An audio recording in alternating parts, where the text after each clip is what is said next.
Hello everybody and welcome to a new player tip video. Today Eric and I are going to be talking about Diana Stanley. Well, I'm going to be talking about Diana Stanley and Eric is going to nod and go, wow, or you know, scream into Russ's stomach.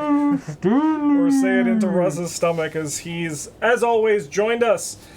Alright, let's dive in and let's talk about Diana. So Diana Stanley is a lot of people's favorite investigator, and I understand why, because she essentially says no to a part of the game that should be the scariest, and that is people like winning and people like being powerful and not losing, and Diana Stanley is really good at that. However, her stat line, you might be looking at it being like, what the heck? She's awful. Yeah. She has 1 brain and then 3s in all of her other stats. However, she gets +1 brain for each card beneath her. For the rest of the video, I might refer to this as the basement. Yes. We just generally call whatever is beneath Diana Stanley as being in her basement. What is that? That doesn't make her creepier at all. Especially when you can put a human in your basement as well. That's literally what I was thinking. So as a reaction, after a card you own cancels or ignores a card effect or game effect, if there are fewer than 5 cards beneath Diana Stanley... Hey, Russ. Hey, let go. Oh, Jesus Christ. You're killing Eric. Ow. Jeez. All right, well, continue. All right, Russ. Jesus, look at that. Oh my God. All right, anyway. After a card you own cancels or ignores a card effect or a game effect, if there are fewer than 5 cards beneath Diana Stanley, we place that card face down beneath her, and then you draw a card and gain a resource. So the idea is that you are going to be canceling or ignoring game effects, and you're going to be boosting up your brain and getting paid cards and resources in the process. Her Elder Sign effect, +2, you may choose a card beneath Diana Stanley and add it to your hand, which means you could potentially play those cards multiple times. And of course, as we get in deeper, there are other ways that you can take advantage of that as well. She also soaks for 7 and 7, so she's pretty much an all-rounder. And like most mystics, you can kind of build them as you want. I'm being given an apology. It's too late, Russ. How much I'm bleeding. Jeez. That's impressive. Bad Russell. Bad Russell. All right. Oh my. So Diana loves cards that cancel and ignore. That's like her deck. They're her bread and butter. She also notably actually has a 35 deck size, which is kind of like taking into account those 5 cancels that you're going to be storing underneath her.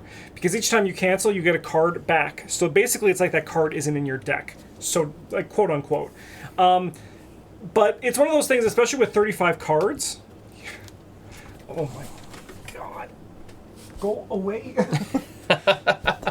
It may be hard to know exactly, as a new player, how many cancels and ignores that you should run. This is something that I actually have put in my own numbers, but I also asked Travis what he usually runs for Diana Stanley. And as a good rule of thumb, Travis and I, you'll want to run at least 10 cancels and ignores in your deck, and maybe even more than that if you're relying on your brain to do everything. This cat, man. I know everyone at YouTube loves him, but he makes recording a nightmare. Oh, yeah. And also, you know, apparently tries to kill my friends. So, yeah, try to get the guts out of your arm. He's like, there's guts in here. I want to get these out. Yeah, he was like, this is a good meaty arm. And I'm like, no, Russell, that's my hands. So, you're going to want at least 10 of them because you want to be up, realistically, up to 6 brain, 5 cards beneath her, like, as soon as you can possibly get to with her. It's kind of actually, like, probably the biggest struggle that I had with Diana, but we're going to dive more into, like, when you should cancel and when you should ignore right away. But you're going to want at least 10 cards that cancel and ignore. Luckily, there are a lot of powerful cards that cancel or ignore. We have Ward of Protection. This one's a classic staple. It's a Mythos Protection, cancel a card's Revelation effect, then take a horror. Deny Existence. You ignore discarding cards, losing resources, losing action, taking damage, or taking horror from any Mythos encounter card effect or enemy attack.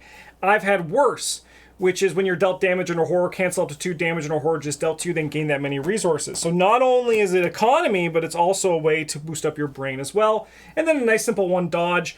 We'll play when an enemy attacks and investigate location and cancel that attack. So these are all easy cancels that are also actually just generally widely played as well for a variety of reasons. However, there's a lot of other cancels and ignores that are good and easy to trigger that you should not neglect. So don't overlook all of the cancel and ignore options in your card pool and try to find ones that work really well for you.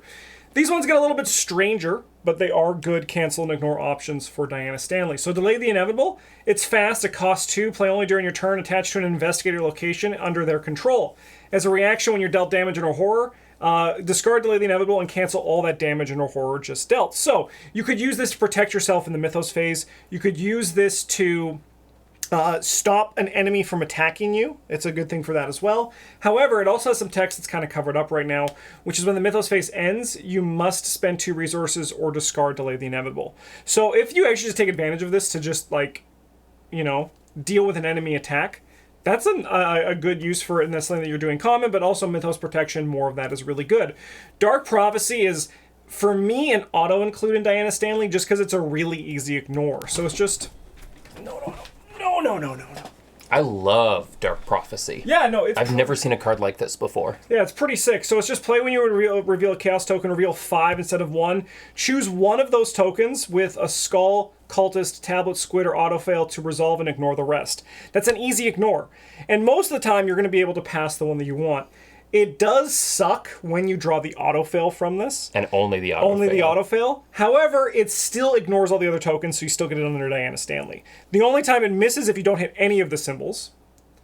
Because I think then you just don't... Oh, no, choose any one of those tokens, resolve, and ignore the rest. So it always hits. It always hits. Dark Prophecy is just an easy way to turn this one resource into a card, pays itself back, and you get +1 brain. Yeah. Olive McBride, she's an ally. When you reveal Chaos token, exhaust Olive and reveal 3 instead of 1. Choose 2 to resolve and ignore the other. So when you're done with Olive, you can have her soak for a bit. You can just chain her up in your basement. And she can sit down there and have a good time. This one, Get Behind Me, is probably more for a combat Diana. But she's a Mystic. She can go either way. Most Dianas I've seen have been kind of leaning more towards combat, but this is Get Behind Me. Fast, play during enemy Lightning Bolt window. Until the end of the phase, whenever an enemy would attack another investigator location, it attacks you instead, it then engages you. Cancel 1 horror dealt by the attack. I was just about to be like, how could she possibly be combat? And then I realized if she buffs Brain and goes combat, she's going to be very, very strong. She also has Mystic Guardian, so she has access to weapons and stuff right, like and that. then you can make magic weapons. Yes, and exactly. Yeah. Like a better version of my Buster. You're Leo? No, the other guy. Dexter. Buster. Yeah. All right. So you have a good amount of cards of cancels in your deck, but how do you go about using your cancels? This is actually the thing that I screwed up the most when I played Diana Stanley for the first time. And someone who played Diana Stanley in the comments a lot more than me said, hey, you should be doing this with your cancels instead of what you were doing. I was holding them back, but really, early in the scenario, don't wait on using your cancels. You want to use them when an opportunity presents itself. So this means if you have a Ward of Protection and it's the first Mythos phase and you don't draw an enemy, consider just using your Ward of Protection. Yeah. Just because it gives you card back, it gives you resource, it also boosts your brain. And one day you might get that card back. Exactly that. And likewise with dodge, take an attack of opportunity even if you're going to kill that enemy. If you're not going to kill that enemy, just like grab it from someone else and just have it attack you in the enemy phase, dodge it, get the card underneath you. Don't wait on using your cancels, just use them until you realistically want to get to like 4 brain, and then you can start being a bit more judicious. Stingy. Yeah, you can be like, you can decide when you want to cancel. And that's only 3 cards in, so in theory you could get that by the second round. Yeah. Because it's limit once per phase for her ability as well. So you could do 1 in your turn, 1 in the Mythos phase, 1 in your turn, 1 in the enemy phase even. Yeah. If you're feeling a little bit spicy. This is also helped by having Dark Insight in your opening hand as an additional card. So Dark Insight is a 2-cost event. This is one of her 2 signatures. Fast, play when an investigate location draws an encounter card or a weakness. Cancel all of that card's effects and shuffle it back into your deck. Do not draw a new card to replace it. And this starts in her opening hand. I messed this up. Travis messed this up. I think Bryn messed this up. I think I've seen a lot of people online say they mess it up because it's on the additional setup on the back of your card. You never really look at your card during gameplay, the back of it anyway. So don't forget that this actually is going to be an additional card in your opening hand. So you're going to have 6 cards in your opening hand and 1 cancel just right off the get-go. So you actually have a deck of 36. Your deck size is actually going to be 35 base. You have a random basic weakness, so you're at 36. You have your 2 signatures, you actually have 39 deck size. Yeah, okay. Which actually, it does make Diana Stanley weaker on mulligans. That's so it's just something that you should just be aware of as well. Would you end up mulliganing this card away, potentially? No, because it's an additional hand, so it doesn't count. Okay, so it's like an extra one you get. So, yeah. And keep it. It's also just really good. It's like a free brain boost. Yeah, and for only 2. Yeah, very nice for her. Mulligans are already tough for new players, and Diana adds some complexity to an already complex stage of the game. This is a fantastic opening mulligan that I've just perfectly put out for me. This is what I did after mulliganing. I have my 5 cards. I have a way to kill things. I have some cancels in my hand. I'm doing this as an example because you're going to want to keep some cancels in your opening hand. They'll be replaced by Diana's ability. They're basically, it goes to that thing where you want to use your cancels early, and you want to keep some. If you see a hand of 5 cancels, you're probably going to want to mulligan the ones that are the hardest to trigger. I was about to say the most expensive or hardest to trigger. Yes, yeah.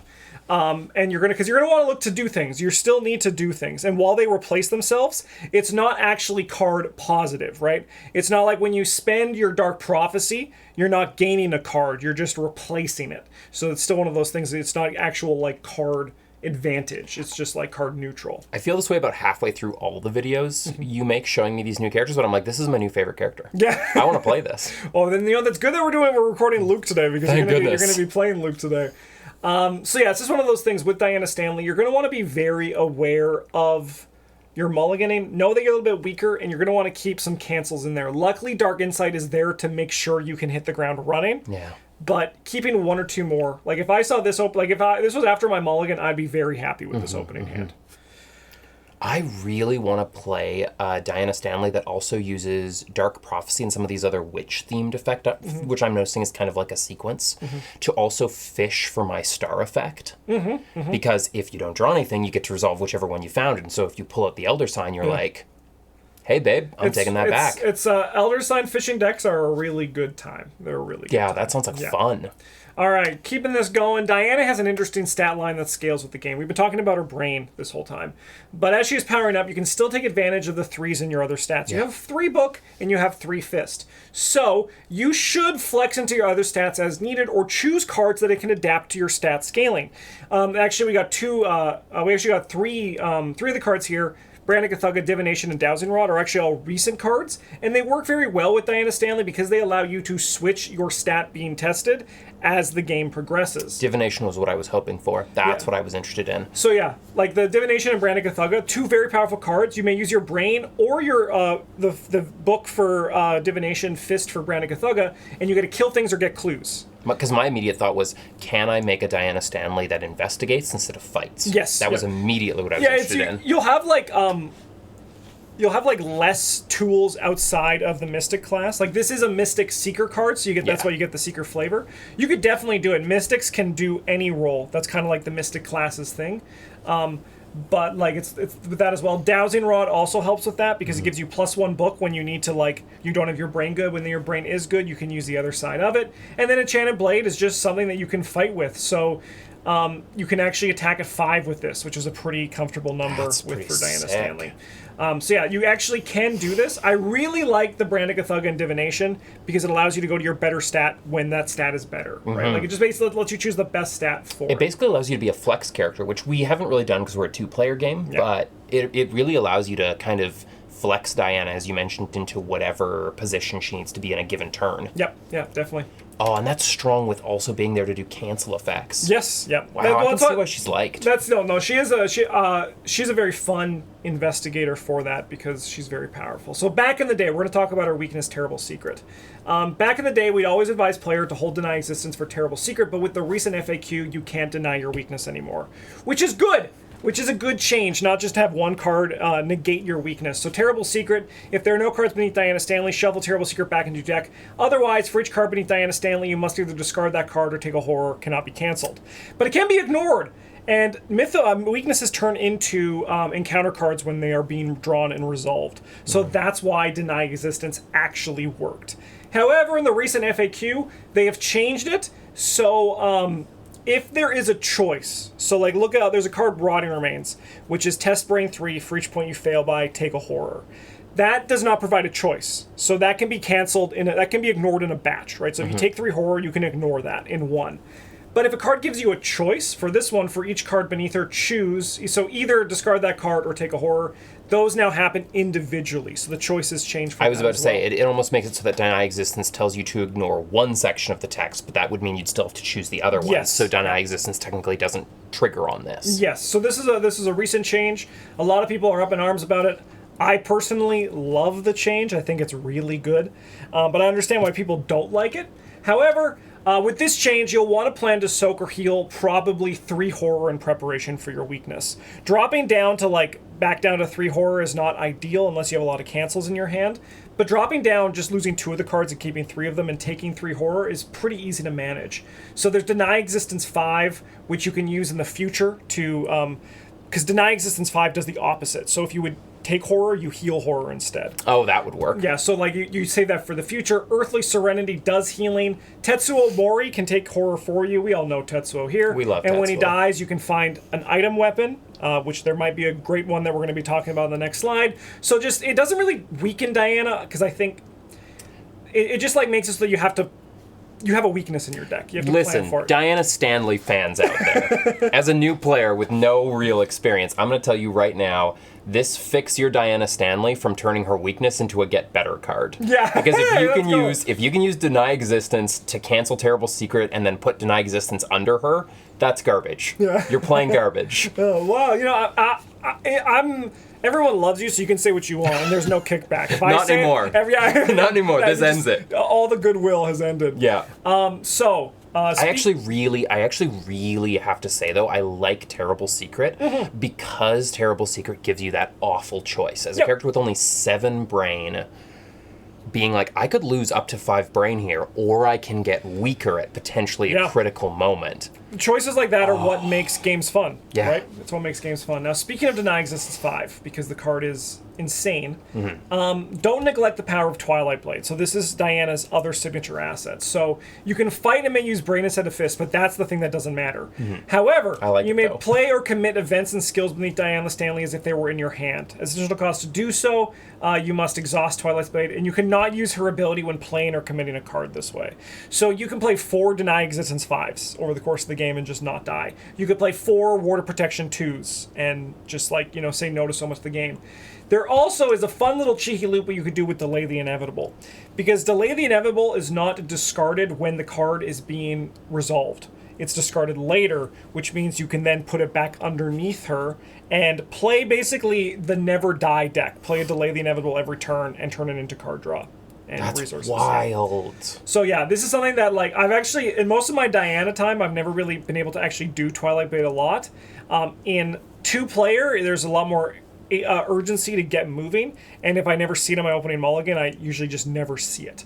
But it is a very powerful card, and don't neglect the power of Twilight Blade, because a lot of Deny Existence 5s will mean you will not lose the game. Holy cow, though. Yeah, it's very clear she's meant to, you had mentioned that she is Mystic Guardian, and Twilight Blade really cements that in her character portfolio. Her portfolio. No, definitely. No, she's cool. She's cool. I'm not the biggest fan of her because I feel like a lot of her deck building is kind of told what you have to do. But her gameplay loop is very fulfilling. Oh yeah, it seems very fulfilling. It is a good time. Especially as a cultist too. Yes. No, the flavor is around. great. The flavor is fantastic. She's like a home run in terms of character design. IMO. Yeah. She's just not my personal preference. But that's okay. I'm just some guy on the internet. Huge thank you to all of our patrons for supporting the channel. It means so much to me for all your support. If you want to support the channel, you can do so by liking, commenting on the video. You can also let us know what your favorite Diana Stanley memories are. In addition, you can join our Patreon. You can find a link down in the description. But in the meantime, we're going to bandage up Eric's hand. Have a good one, and as always, GG's.